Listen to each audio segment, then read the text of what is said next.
Check out this puppy. That looks sweet. Man, that's massive.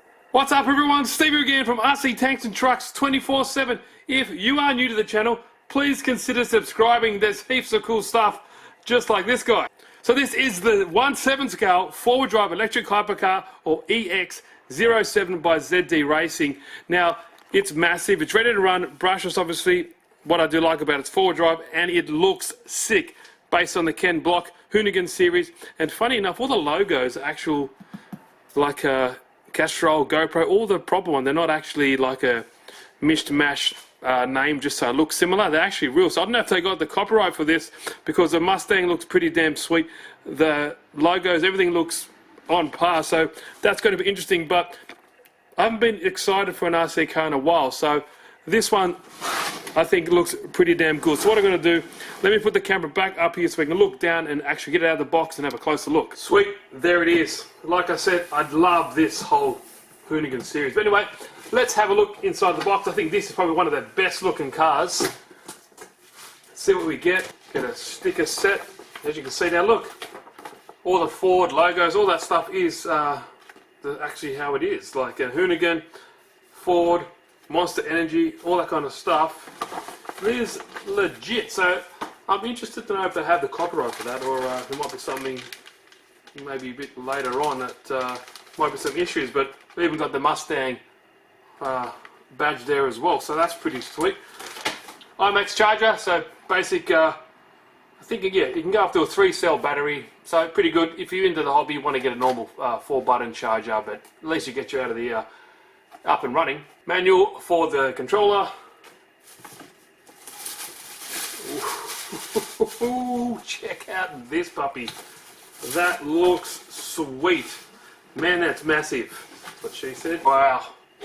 There we go. So, wow, that suspension feels pretty good. Now I'm going to do a full run video on this. This one's just pretty much going to be having a look inside of the box and what you get, because I want to. It deserves its own unboxing video in my opinion, because it just looks so cool. Just look at the body. All these like separately applied parts. The hood scoop here, that's got actually applied as well, so it's not just a molded piece. You can actually see inside the scoop there as well. So really nice attention to detail. And just look at that front end. Just check that out. It looks so good. Got lights in there as well. I do love these wheels. You know, each of their own, but I think they look really nice. The massive aluminium lock nuts there, so that looks really sweet. Exhaust coming out of the side. Flip around to the back. You can just see how sweet that looks. Awesome, huh? So let's get the body off. Okay, I've actually put it on the stand here so I can spin it around for you guys and a bit of a closer look without having to move everything around. But take the body off. Awesome, you look underneath, it's got the LEDs for the rear taillights and the front taillights as well. It's got its own little controller in there or something like that, so it's pretty sophisticated. It's got nice buckets there as well, and that also goes in the back as well, so check out that. So like I said, a lot of parts that are applied, not just with double-sided tape but actual hardware, so that's pretty damn sweet. Pretty big body. It feels definitely thicker than normal Lexan. As you can look how thick that is. Definitely thicker than normal Lexan. When you take the body off, you are greeted with a controller. That's always handy. Now these controllers I like. They're actually quite decent for a ready-to-run kit. So it's got everything you need on here. It's got your dual rates, your returns, your forward and reverse. Obviously left and right. It's a 4-channel radio, so that is sweet because it needs it. Because it also does have a separate brake switch in here. Because normal brushless cars, you don't have brakes. The engine braking is enough. But this also has disc brakes as well. And look at that. It does also come with 2 LiPo batteries. So that is extremely handy. And it's real ready to run, I guess. It's got everything that you need apart from some batteries in the controller. You're ready to go. So if you first look into the batteries, you get 2 5,000 milliamp hour batteries, and that's no good. That shouldn't be plugged in. But you've got 2 5,000 milliamp hour 3-cell batteries. They are 35C, so that should be plenty of punch. They are Dean's connection, so you know, it is what it is. You can always change it out later on if you see fit. I normally like to go XD90s, but it does come with 2. At least you've got 2 5,000 milliamp hour batteries ready to rock and roll. So 6S power there. Actually, what I want to do, I'll show you underneath. Massive flat chassis there, all countersunk. Obviously, it's got a really nice diffuser here at the end. Well, there goes one of the batteries. Nice diffuser there. Front splitter as well. Kicked up at the front. Kind of hard to see, but does look really good. It's pretty heavy as well, obviously, for a 1/7 scale car. Now, what I just noticed here on the side as well, you got this double-sided tape that you can peel off to help when you put the body on, stick it to the sides of this chassis here, because that's going to give you a nice kind of, I don't know if it'll give like a downforce effect, but at least if everything's on there, the body won't be like wanting to parachute when you do high-speed runs, because you know the air can't get underneath. It's got these nice skirts on the side that kind of hug it all really nice. So there shouldn't be any issues with that. All right, taking the camera down so you get a nice closer look here. Now this brushless motor is a 428 to 1900 kV motor. Pretty damn quick. It's paired up with 150 amp ESC. Now that doesn't look like the normal ESC. Hopefully this is maybe a rebranded one, but it has 150 amp ESC, so that obviously can support the 6S battery. That's why we've got two 3S here, giving us 6S total power. So that's pretty damn decent. Now if we look down here, we have a standard size steering servo, and that is 15 kilos as well. Pretty big. I think that's normally one of the things that I change on the RTR cars.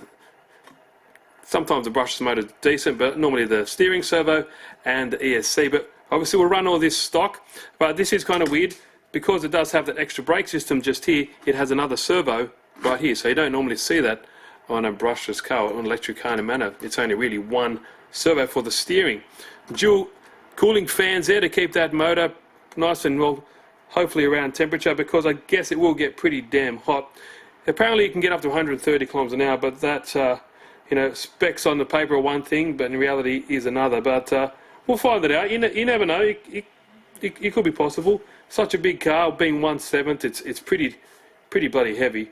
Now you probably get around about, I'd say, 15 to 20 minutes with those stock 5,000 milliamp hour batteries. So that's decent run time. Now I'm just looking around the car here. Nice scale looking rims and tyres. They look really cool. You also do have front and rear sway bars, so there's your front. Spin around to the rear, as you can see, your rear sway bars as well. Really beefy setup here for this rear diffuser. It's not just underneath, it's actually got brackets up top that help support it. It's not just flopping around in the breeze from the bottom, it's got them up the top. And really nice anodized and CNC machine front and rear shock towers, as you can see. They look very cool, very nice setup.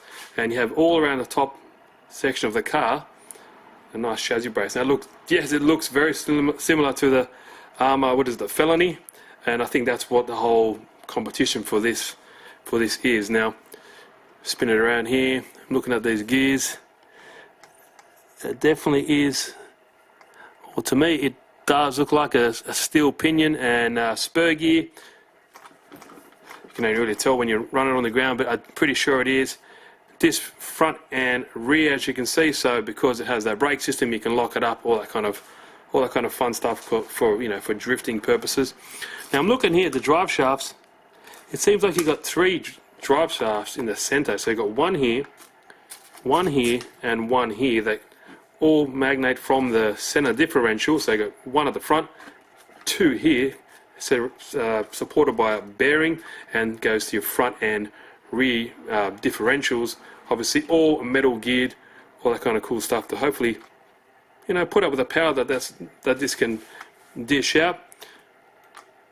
Normal dog bone drive shafts at the rear. They say are 107 millimeters, so I guess they mean 107 millimeters long. And at the front, they're 103 millimeters, so you can't chop and change.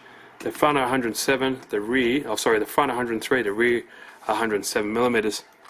But you know, hopefully, like with all these kind of cars, hopefully parts are available. Now I'm looking here at the suspension components. You've got metal or aluminium here, sorry, plastic at the bottom, and obviously you've got your tie rods and stuff which you can adjust. The camber at the back, but at the front you can adjust your camber, your toe in and toe out. It's got plastic upper and lower suspension components, but also the hub is aluminium as well, that you can see in there. aluminium, and I do like the anodized. Got the pin, what's that, suspension, I can't remember what exactly that's called, but the brace for the pins are aluminium. Your oil filled coilover shocks, really nice, fully adjustable, as you can see. The nice anodized aluminum or aluminium and white springs, so that's kind of a nice contrast, looking sweet. Now spin it, let's have a look down this way, and as you can see it does have an adjustable steering damper or steering system there, so when you hit something too bad, as you can see there, if you lock it up, you're going to hit that spring before you do any real damage to the servo or any other components. This spring will take the hit, but to adjust it, you just wind that down like that. That probably will anyway, because that can also affect your driving characteristics on the servo. If it's too sloppy, then the servo might be too slow, or feels too slow, just because this guy's a bit too loosey-goosey. So I'll tighten that up, and that should make it a little bit better. As you can see, always, well, straight away tighten it up, and yeah, there is your metal spurgy. So pretty damn beefy, massively thick center brace as well. That adjusts, well, that's holding the center differential. Should be plenty fine, and it's got an aluminium brace there as well, holding that all together. So keeping everything intact. Aluminium motor mount and nice aluminium heat fins to help cool that little motor down. Yeah, it's just like a bigger 1/8 car, souped up. Now I'm just looking around, see if anything out of the ordinary. Nice foam bumper here. The quality definitely looks on par with other manufacturers as well. Now ZD hasn't been bad. Some of the aftermarket support trying to get parts have been, but this looks good. Everything feels nice. One thing it also has is droop screws. You can just see just down there, or it's easy to see the ones at the rear. So what they are, you screw them down and they can raise and lower the car. So I actually just screwed them down then and it lowered it already, and it looks much better. Next video I will run it. I do want to do the running video, this one, because it just takes too long. People, it's trying to find that fine balance of being too long or too short. If it's 20 minutes, people just don't watch past 6 minutes or 5 minutes anyway. So that's what it is. Also, I forgot to mention these nice little like rest or perches for the body to sit on, so it doesn't just blow a hole straight through. That's good to see. And when I was looking around as well, I don't know if I should put all the stickers on, but I put the little pony logo there at the front, so that looks cool. And also I attached the double-sided tape that comes with it on the side that was there previously, attach it to the body, so when it sits on the body now, it's a real snug fit. You put it down like that. You're not just relying on the body posts to give it strength or rigidity. It's actually stuck onto the side just there like that. So that looks sick. Yeah, I lowered it. See, straight away you can tell that front end. Doesn't that look cool? I think it looks great. What do you guys think? Links are in the description. You want to go check it out. Next video I will get it up and running and see how it performs, and give you guys a good test. But so far so good. Love the look of it. Looks cool. And I won't waste you guys' time too much. If you like the video, give it a good old thumbs up. If you have this, leave your comments down below or anything you would like to see. If you haven't, please subscribe, and I will see you next time, guys. Cheers.